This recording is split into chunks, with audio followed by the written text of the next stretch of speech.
Seryoso ba to? Hindi ko alam kung natatawa ako kasi nakakatawang joke to o natatawa ako kasi sobrang miserable ng buhay nating mga Pilipino ngayon. Ayon kay Ralph Recto, baka daw magbalun ang utang ng Pilipinas sa dulo ng Marcos administration to 20 trillion pesos.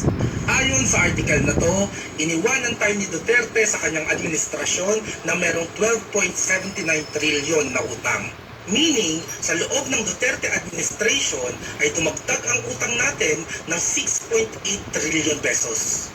Tandaan nyo ang figure na yan na ang utang natin sa panahon ni Duterte ay dumagdag lamang ng 6.8 trillion pesos na sobrang laki dyan ay because of the pandemic. Hanapin nyo ang video ko na to kung saan pinakita ko ang computation na bago ang pandemic, ang nadagdag lang sa utang natin sa panahon ni Duterte ay 1.78 trillion pesos. Na halos pantayan ni Bongbong Marcos sa loob lamang ng 1.5 taon. In short, kung walang pandemic ay hindi uutang ng grabe si Duterte. Ngayon, let's do again a simple computation.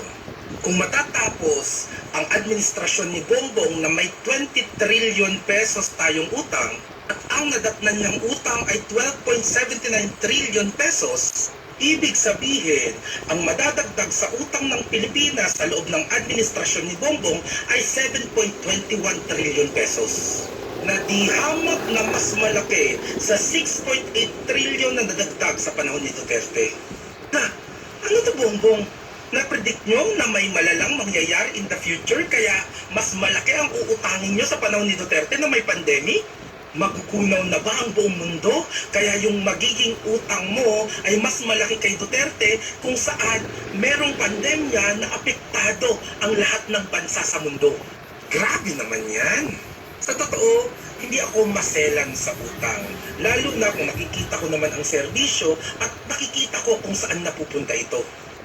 Ano ba naman kung umutang ang isang administrasyon kahit hindi yan si Duterte kung naliligo naman tayo sa serbisyo at sa mga infrastructure project?